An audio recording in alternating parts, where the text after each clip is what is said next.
ഒടുവിൽ അവസാനം ഈ മഴ വന്നാൽ പിന്നെ ആരെങ്കിലും കുറ്റം പറയാൻ പറ്റുമോ? ഇല്ല. എന്നാലും നമ്മൾ കുറ്റം പറയും. കണ്ടില്ലോ, നേരത്തെ ബസ് വന്നിരുന്നെങ്കിൽ ഞാൻ ഈ മഴ കൊള്ളാതെ ഇവിടെ വരുമായിരുന്നു. പിന്നെ ഈ കുമാരപുരം ആ കോളേജ് കൊണ്ട് വച്ചിരിക്കുന്നുണ്ടില്ല, അതിൻ്റെ ഇടയിൽ കൂടെ പോയി ഇതിൻ്റെ ഇടയിൽ കൂടെ വരണം, ഇതിനേക്കാളും നല്ലതാ ജംഗ്ഷനിൽ കൊണ്ടുവയ്ക്കാത്തത് എന്നൊക്കെ പറഞ്ഞ് അതും പറഞ്ഞ് നേരെ ക്ലാസ്സിലോട്ട് വന്ന് കയറിയപ്പോഴത്തേക്കും നിങ്ങളുടെ ഏറ്റവും അടുത്ത സുഹൃത്ത് നിങ്ങളെ നോക്കി ചിരിച്ചു. ബാക്കി പറ. നമ്മൾ ചിരിച്ചില്ല. ഇതാണ് ഡൊമിനോ എഫക്റ്റ്. വീട്ടിലെ കറണ്ട് പോക്ക് അതിൻ്റെ ആ ഒരു ഇമ്പാക്റ്റ് കൊണ്ടുവന്ന് എത്തിച്ചത് നമ്മൾ എവിടെയായിരുന്നു?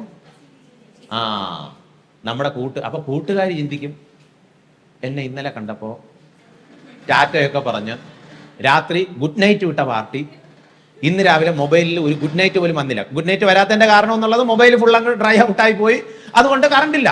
പക്ഷേ ഇതിനെല്ലാം കണക്ട് ചെയ്ത് അവസാനം നമ്മൾ എത്തിയത് മറ്റൊരാളുടെ അയാളുടെ ഇമോഷനുമായിട്ട് ബന്ധപ്പെട്ടാണ്. അയാളുടെ തലയിൽ കയറാൻ തുടങ്ങും. പലപ്പോഴും